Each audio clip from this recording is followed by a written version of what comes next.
প্রেমের কোনো বয়স থাকে না।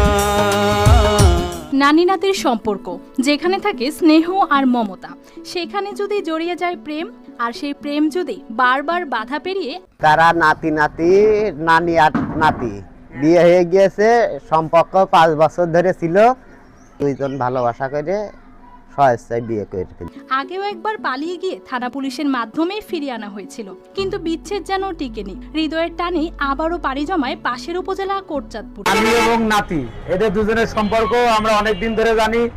এরা কুষ্টা এর আগে পালিয়ে চলে গেছিল, যাওয়ার পরে গার্জেন পক্ষ যে সেখান থেকে থানা পুলিশের মাধ্যমে ফেরত নিয়ে আসা হয়। নিয়ে আসার পরে গার্জেন পক্ষ থেকে সবাই যার যার বাড়ি বুঝ করে নিয়ে চলে যাওয়া যায়। পরবর্তীতে তারা আবার পার্শ্ববর্তী উপজেলা কোটচাঁদপুর পালিয়ে চলে যায়। পালিয়ে চলে যাওয়ার পরে জনসম্মুখে ধরা পড়ার পরে এদেরকে আবার সবার উপস্থিতিতে সবার সম্মতিতে বিয়ে দিয়ে দেওয়া হয়। প্রেমের কোনো বয়স থাকে না।